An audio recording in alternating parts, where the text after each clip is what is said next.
Bonjour, shalom à tous et bienvenue dans ce live de ce mardi 16 avril 2024.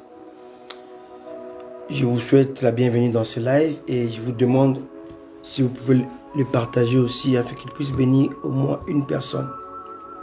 Ça a toujours été notre leitmotiv. Amen. Le but, c'est de véhiculer la parole de Dieu et surtout la bonne nouvelle. Amen. Je vous salue au nom de Jésus et prions le Seigneur avant de commencer notre moment de partage et d'enseignement. Notre Père, notre Dieu, nous voulons te dire merci. Merci parce que tu es Dieu. Merci pour le souffle de vie. Merci parce que tu nous donnes la force de faire ton œuvre, d'accomplir ta volonté et d'atteindre les âmes. Merci parce que tu es là, tu es le maître des temps de circonstances. Nous te prions, Seigneur, de nous aider à véhiculer ta parole, à vulgariser la vérité au travers de ton esprit. Que le Saint-Esprit nous aide à comprendre, à saisir, mais aussi à vulgariser la parole de Dieu en ces temps fâcheux de la fin. Nous te prions, Père, au nom de Jésus. Amen. Amen. Nous sommes là, ensemble, pour quelques minutes, moins d'une heure en tout cas, parce que ce que nous voulons dire, on ne peut pas courir, on ne peut pas aller trop vite, parce que ce sont des choses importantes. Alléluia. Je bénis Dieu pour mon épouse, mais qui n'est pas là avec moi cet après-midi, qui est au travail, mais elle va nous suivre en différé. Aussi, ceux qui vont nous suivre en différé, nous vous saluons au nom de Jésus. Amen. Alors, notre sujet, c'est les vérités sur la Pâque. Alors, ce message a été plusieurs fois retardé, compliqué. Le live a été bloqué. Et si vous regardez mes deux derniers lives sur le Mauvais Testament, le mauvais héritage, en fait, c'est le même live qui était menacé. Et du coup, j'ai pas pu dire ce qu'il fallait dire. Même mon dernier live de dimanche, sur les vérités sur la Pâque, j'ai fait seulement 12 minutes et quelques, moins de 13 minutes, à cause des combats que nous avons eus contre le monde de ténèbres qui ne veut pas que l'Église puisse comprendre, connaître ces choses. Et la Bible dit que la vérité libère. Alléluia. Connaissez-vous? Ça, c'est vraiment ce que nous avons comme combat. Alléluia. Parce que nous essayons de dire des choses qui vient du Seigneur, mais Satan ne veut pas. Il nous combat par rapport à ça. Et là, ça fait encore la connexion essaie de couper. Amen. Mais bon, on n'a pas le choix, on fait avec. Amen. Alors, il existe 7 solennités juives. Quand on dit solennité, c'est des fêtes solennelles. La première fête, ça s'appelle la Pâque. La Pâque fait partie de cette solennité juive que les Juifs, en tant que religion, parce qu'il ne faut pas aussi confondre les Hébreux, les Israélites et les Juifs. Ce n'est pas la même chose. Les Hébreux, là, Jésus parlait aux Juifs.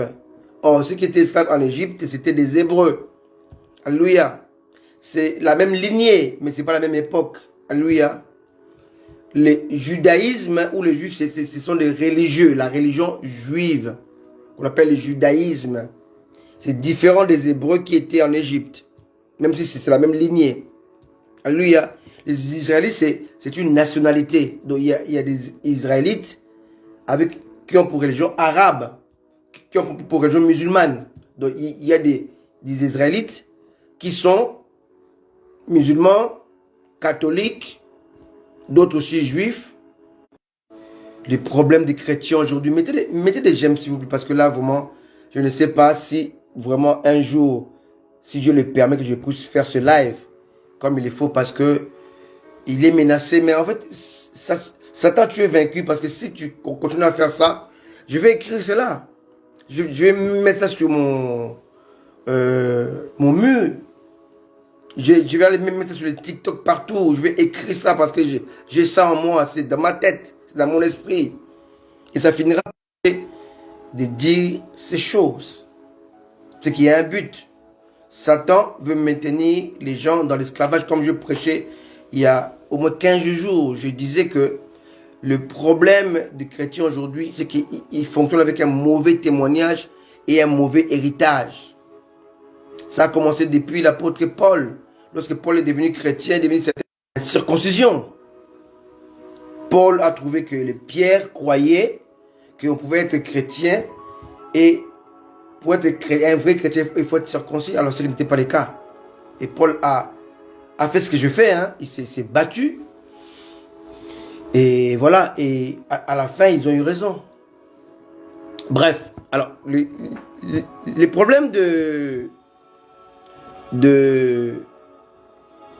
la Pâque, c'est que la Pâque fait partie de cette fête juive. Voilà pourquoi je l'ai écrit sur mon mur. Noël n'est pas une fête chrétienne, c'est une fête païenne, ce n'est pas biblique. Deuxièmement, la Pâque n'est pas une fête chrétienne non plus, c'est une fête juive. Donc vraiment, excusez-moi si vous voyez que je me tais, parce que c'est pas évident de parler, et puis tu vois les mots que tu dis sont coupés, et tu dis une phrase et tu attends seulement la moitié de la phrase, et c'est pas moins évident. Priez pour ça, pour que Dieu nous aide à travailler, à faire son œuvre, parce que c'est pas normal que les chrétiens continuent à vivre dans cette erreur, dans ces erreurs. Les fournisseurs d'internet, je ne sais pas, je n'ai jamais eu ça depuis que j'ai commencé à faire de live. Je n'ai jamais eu ça. Là, si j'ai fait encore 10 minutes et j'arrête, ne soyez pas étonnés, parce que je ne peux pas permettre que ce que Dieu a mis sur mon cœur, que je ne puisse pas le transmettre avec des interruptions incessantes. Hein, et là, même les chrétiens à qui j'ai parlé de ça, ils font fi de ne pas savoir. Ils pouvaient être là si on était une cinquantaine, une centaine et tout le monde mettait des j'aime. Je crois que ce problème serait résolu. Mais comme les chrétiens aussi, et le christianisme c'est rempli d'hypocrisie et d'hypocrisie. Et c'est vrai qu'on peut compter que sur soi-même et sur son Dieu. Hélas, les chrétiens c'est le seul peuple qui tue ses généraux. C'est le seul peuple qui détruit ses leaders. Et c'est triste. On ne voit pas ça chez les musulmans, ni chez d'autres groupements croyants. On voit ça que chez les chrétiens. Mais les chrétiens est prêt à te salir, à te vilipender, sans pourtant s'approcher de toi. Et savoir pourquoi tu as cette pensée-là. Pourquoi tu es amené à dire ces choses. Voilà. C'est ça les chrétiens. Hein? Ils sont prêts à vilipender, prêts à crucifier, prêts à tuer, prêts à parler mal d'une personne sans l'approcher. C'est dommage. C'est très très dommage. Chez moi, je suis souvent taxé d'orgueilleux. Tout simplement parce que lorsque je prêche, je démontre aux gens que je crois à ce que je dis. Et cette confiance en soi apparaît comme étant de l'orgueil. Et ce n'est pas de l'orgueil. Et ceux qui sont proches de moi, mon épouse, et ceux qui sont proches de moi, savent qui je suis. Alléluia. Dommage, mais bon. Je ne peux pas faire d'efforts pour dire aux gens que je ne suis pas orgueilleux. Hein? Mais je crois à ce que Dieu me dit, je crois à ce que je dis, je crois fermement à ce que je transmets. Et si vous prenez ça pour l'orgueil, c'est regrettable. Amen. Je disais qu'il y avait cette fête juive. Première fête, c'était la Pâque. Deuxième fête, c'était la fête des pains sans levain. Troisième, la fête du prémisse, tabernacle. Donc, on a cette fête, Pâques, pains sans levain, prémisse, Pentecôte, trompette, expiation, tabernacle. Alors, on va voir que lorsque nous lisons la parole de Dieu, nous voyons que Jésus-Christ a accompli ces 7 fêtes en lui. Jésus, en tant que Pâques, il est le rédempteur. Donc, la croix est l'image de la fête de la Pâque. Christ, en tant que pain sans levain, Christ est un homme né et qui a. Christ est le premier-né d'entre les morts. Ce qu'on appelle la fête des prémices. Quatrième fête, c'est la fête de Pentecôte. Christ est celui qui baptise du Saint-Esprit. Cinquième fête, la fête des trompettes. Alléluia. Christ est le royaume révélé. le message du salut vient de lui. Ils sonne la trompette pour appeler les peuples au salut. C'est le sixième fait, la fête des expiations. Nous sommes sauvés à cause du sang versé. Donc, l'expiation totale et définitive vient de lui, de l'œuvre accomplie par lui. Et c'est une fête, le tabernacle. Christ, il est le sanctuaire divin. En Christ, il devient une nouvelle créature. Les choses anciennes sont passées. Là, le Christ devient le sanctuaire. Alléluia. Si quelqu'un est en Christ, quelqu'un est dans le sanctuaire de Dieu. Alléluia. Christ en nous. Les sanctuaires en nous, c'est l'espérance de la gloire. Donc on voit que dans ces deux cas, si quelqu'un est en Christ et Christ en nous, dans les deux cas, Christ est le sanctuaire. Nous sommes dans le sanctuaire habite en nous. Nous le véhiculons. Alléluia. Je vais essayer d'enlever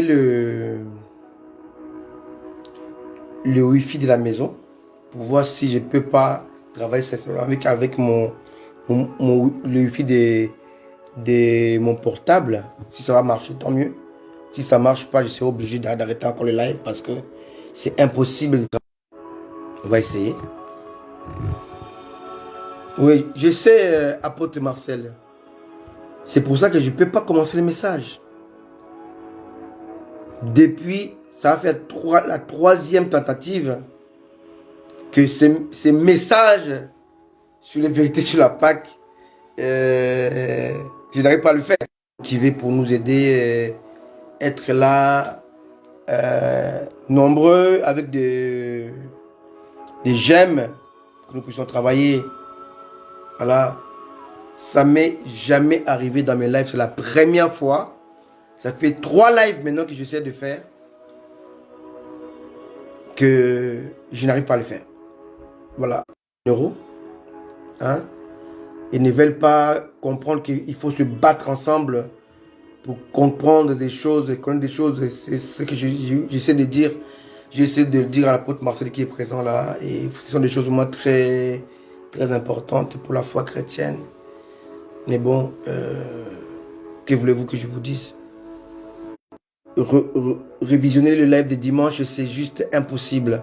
Parce que tout ce que je disais, les mots étaient coupés, les phrases étaient coupées. Si j'ai dit 10 mots, il y a seulement 4 ou 5 qu'on peut entendre ou qu'on peut percevoir. Aussi mes écrits. Hein? Donc voilà. Et si je essaie d'effacer ça aussi, je vais écrire un livre dessus. Et je vais sortir les livres. On va voir s'il va maintenant supprimer les livres publiés. On va voir. On va tenter tous les moyens parce que ce que Dieu a mis sous mon cœur est vraiment important pour l'Église. Amen. Donc voilà. Dieu souverain, il fait ce qu'il fait. Je revenais vers vous pour vous donner mes nouvelles par rapport à ces messages sur les vérités sur la Pâque. Je n'ai pas encore commencé. Dimanche, je ne peux pas dire grand-chose. Aujourd'hui encore. Mais bon, Satan est vaincu. Il ne peut pas vaincre Dieu. Il est vaincu. Amen. Soyez bénis. Bye.